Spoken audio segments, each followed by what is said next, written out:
What I've learned about hip pain relief that every parent over 40 needs to know.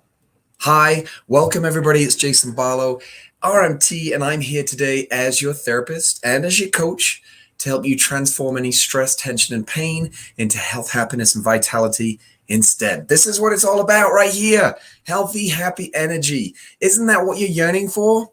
That's all what we're seeking if you check. We're after a couple of things. One, to be happy all the time, and two, to be free from pain and suffering all the time. That's what we're all looking for. Even animals are looking for the same things. Little bugs, right? So stop squishing the bugs is my biggest advice right off the bat, because they're looking for the same thing you're looking for.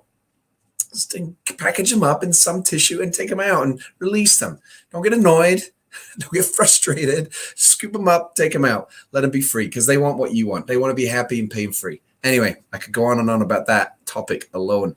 I'm here today to talk to you about what I've learned, in particular from my own experience, about hip pain and back pain, personally, as well as from a professional point of view. So I more than likely will split this into a few parts because this is a blog post I wrote a year ago. If you want to go see that condensed version, if you had enough of me talking already, then just go down below in the description. You'll see there's actually a website link. You just copy and paste that into your browser and away you go. You can go ahead and read what I'm going to be sharing with you, but I'll be diving a bit deeper, which is why I do these podcast episodes to just help you understand a little bit more. You're right. Here's a synopsis. Read the blog. Here's the video, how to do the stretch. And that's what we're focusing in on today in particular is how to stretch the hip. But I'm here to educate you further because very often that information is right there. You might have books at home right now. You can see a bunch of mine in the background, but we're still not doing it. So I'm here to get you motivated, get you inspired, get you acting rather than just listening, following through, getting some action going, because the action leads to, guess what? Results. Might not be the result you want, but an action leads to some kind of result. If these are some kind of result, as in it's positive, it's changing you for the better, or it's not giving you the result you want. Either way, you know now taking the action has led to one thing or another. But taking no action, what does Wayne Gretzky always say? You miss 100% of the shots you don't take. So if you do nothing, you're right. You're not going to get anything out of it. But if you take action, you get some kind of feedback, you make a correction, and then you continue that loop over and over and over and over and over until you die. The end. So what have I learned? As you know, if you've been listening in for a little bit, maybe this is the first time you're listening in, so you might not know. But I am a busy father of 4 boys. They're all a little bit older now, but 17, 15, and 13. I run my business. I love to teach Buddhism and meditation.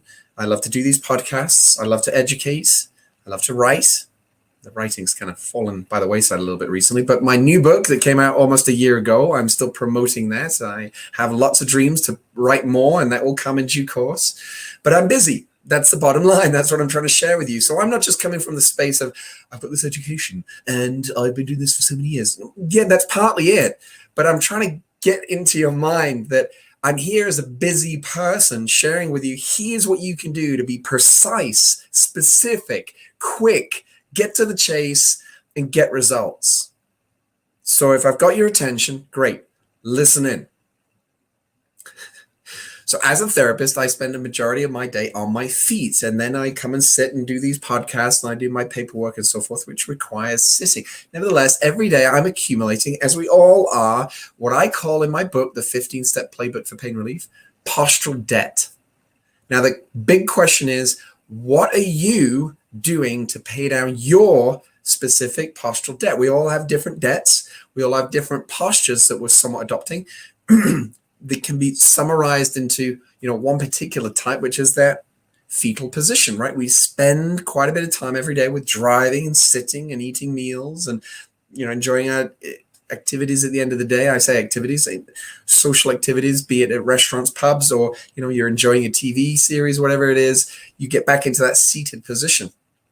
So as a result, especially from the hip point of view, it spends a lot of time in a very congested and compacted position that we need to, from my side, I highly recommend, take some time to do the opposite, because that's how we pay down the postural debt.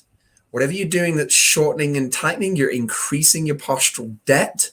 You need to do the opposite to pay down that debt. Now, there are several joints in your body, and there's over 600 muscles in your body. It's not pragmatic to stretch all muscles every day, nor is it necessary to. If you've been following along for some time, you should be understanding these terms that I might be saying routinely now, is that certain muscles in your body are short and tight. If you can identify which those muscles are, that's where a skilled therapist, a good corrective exercise specialist, a physiotherapist, a chiropractor can help you understand, okay, these are the muscles that right now, but they're not going to stay that way, but right now they are shortened and tightened. Those are the muscles that right now you need to stretch and lengthen. And then in contrast to those, there's always going to be muscles that are lengthened and weakened. They are too stretched currently, and you need to work on strengthening and shortening those muscles. Now, nothing is fixed and nothing is permanent. There's an ever-evolving process with the human body, the human mind. So we've got to make sure we're listening to the feedback. Now, in all my 20 years of doing what I do, I've never seen anybody walk in my clinic, walk in the gyms, that I've given them prescription of exercises and stretches, that they've done them so much that it's completely switched their posture from a very rounded position to a very extended position. I've yet to see it. So the long and short answer to what I'm about to say in terms of how often should I be stretching is there's not really any limit. What is realistic for you? Now, if you're a person that you get into something, you're very disciplined with doing it, great, get on it.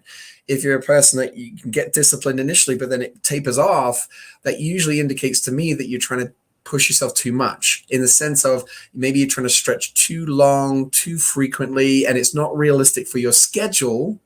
So again, listen to this advice coming from a busy parent, busy professional. Make it short, make it sweet, make it condensed, but make it precise. Then just be consistent every day. You know, in Buddhism, they teach you about practicing like a vast, wide open river, ever flowing, not a rush, vast, narrow rush of water that goes vigorously for a period of time and then tapers off. No, we practice as a vast, open, wide river, consistently working on our minds, working on our meditations from a Buddhist point of view, the same application with respect to exercise. So let me narrow in, and then next week we'll go a little bit deeper. But narrowing in now, also below is a YouTube video. I want you to copy and paste that. And you will see me teach you how to do what is known as the pigeon stretch. The pigeon stretch is a great stretch for helping release the sacroiliac joint, SI joint for short, for the gluteal muscles, and also in particular because the glutes and a little bit your hip flexor attach into your IT band.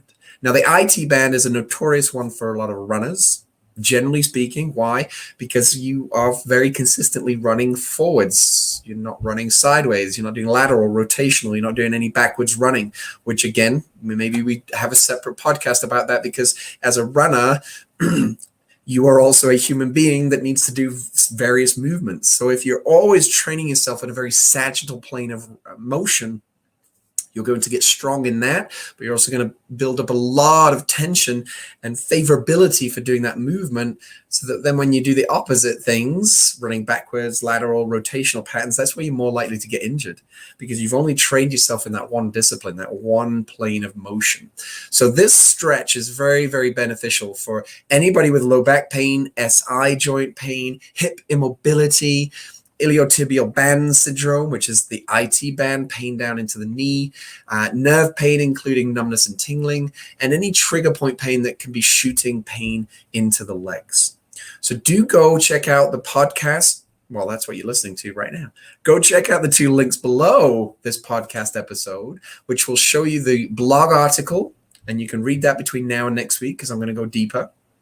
You can also go review that stretching straight away. Start applying that into your day-to-day life. Again, make it realistic for you. Just do it once a day for 30 seconds each side. Done. 1 minute. Can you commit yourself to, not for me, can you commit yourself to 1 minute of stretching a day?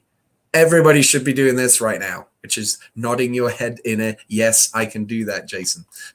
Yes, coach. Okay, I'm going to zip it at this point.